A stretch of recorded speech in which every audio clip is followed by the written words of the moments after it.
एक नंबर में ये जीव रूपी दुल्हन अपने ब्रह्म रूपी पिया से कह रही है, परमात्मा रूपी पिया से कह रही है।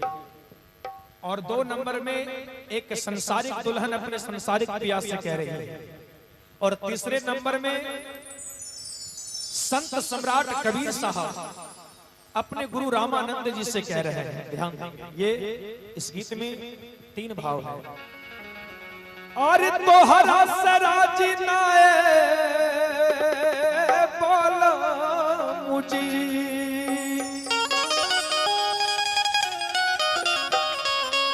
और तोहरा से राजी ना कि हम तोहरा से राजी ना, और तोहरा से राजी हम तबे रहे कि हमारा 3 चीज मंगवा दे बोला मुझे, कि हमारा 3 चीज मंगवा दे बोला मुझे, तब तोहरा से राजी ना कि हमारा 3 चीज मंगवा दे बोला मुझे, तब तोहरा से राजी ना, हमारा 3 चीज मंगवा दे बोला मुझे, तब तोहरा से राजी।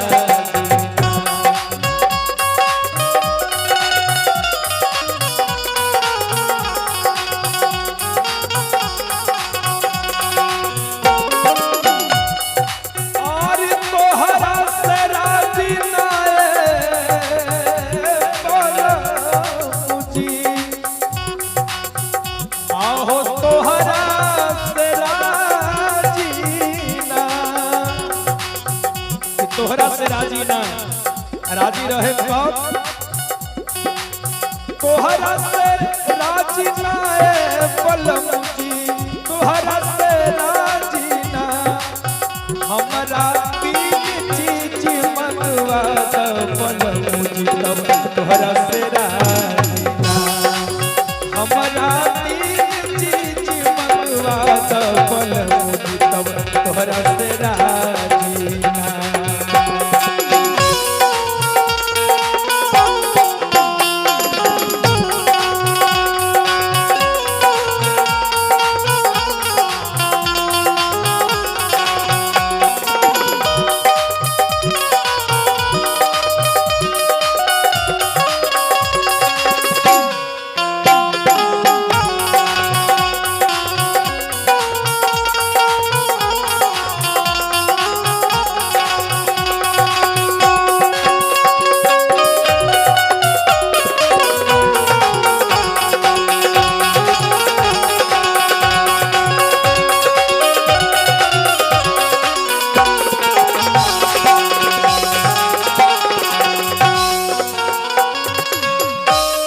हमारा पहला मांग है का, धरती के साड़ी आकाश के साया, पानी के झोली सिलवा दा बलम जी, पानी के झोली सिलवा दा।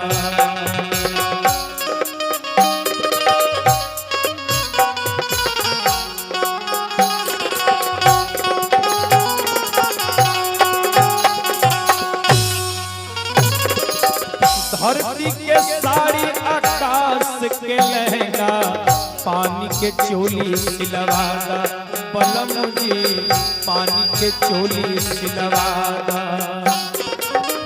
चांद के टिकुली सूरज के सुरमा, चांद के टिकुली सूरज के सुरमा, और तारा के गोटा लगवा दे बलम, तारा के गोटा लगवा दे बलम मुझे, तब तोहरा से राजी ना, हमारा 3 चीज मंगवा दे बलम मुझे, तब तोहरा से राजी ना, हमारा 3 चीज मंगवा दे बलम मुझे, तब तोहरा से राजी ना।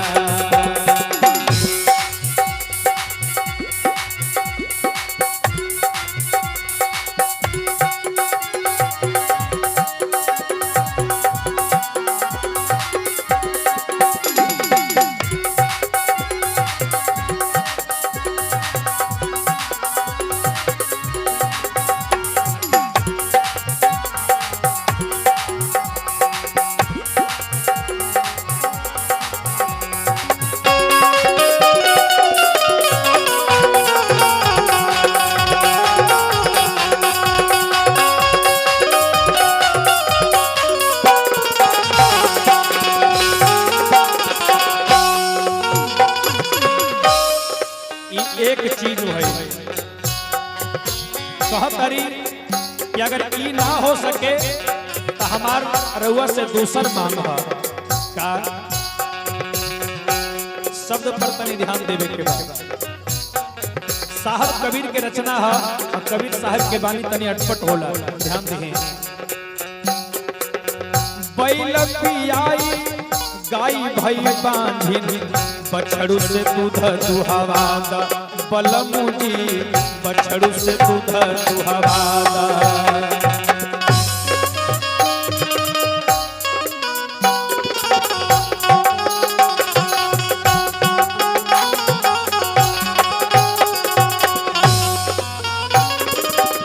जितना मांग बा सब अटपट बा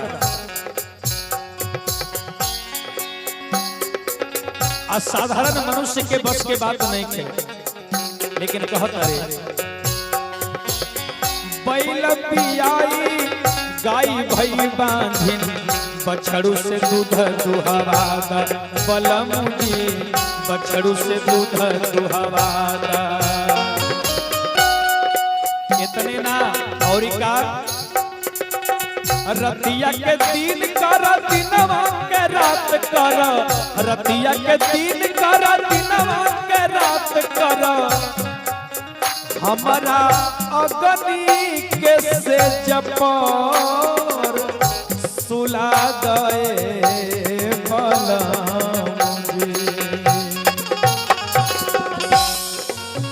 हमारा अग्नि के से जप सुला द बलमुजी तब तोहरा से राजीना हमारा तीन चीज मंगवा द बलमुजी तब तोहरा से राजीना हमारा तीन चीज मंगवा द बलमुजी तब तोहरा से राजीना।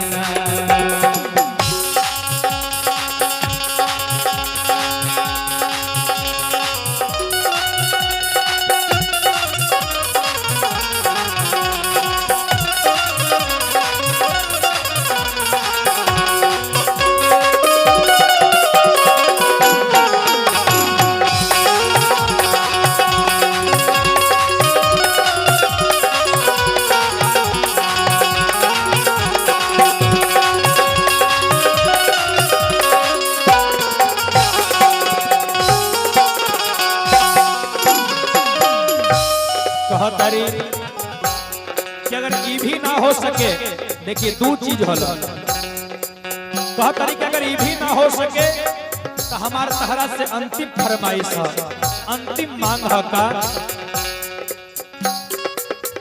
हाबा के हार गले पहिरा द मन के भरम मिटा द बलमुजी मन के भरम मिटा द।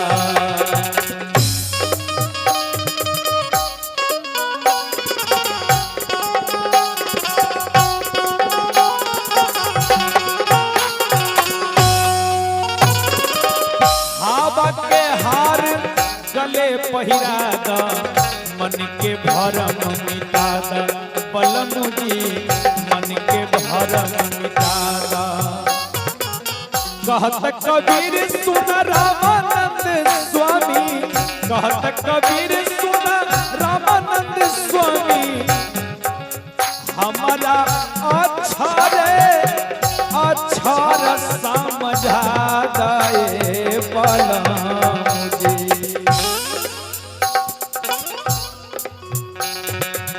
संत सम्राट साहब कबीर अपने गुरु रामानंद स्वामी जी से कह रहे हैं कि अक्षरे अक्षर समझा दा।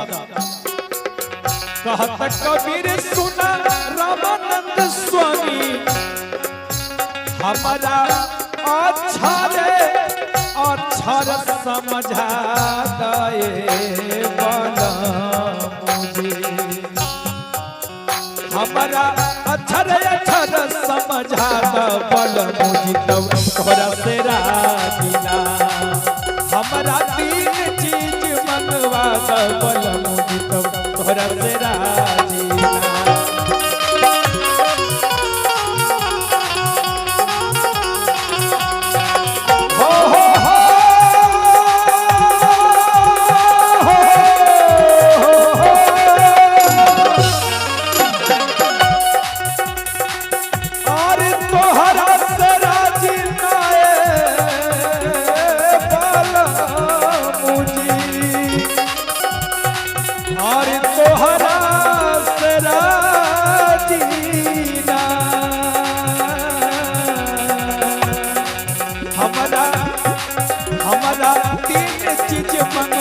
द बलम मुझ तब तोहरा से राजी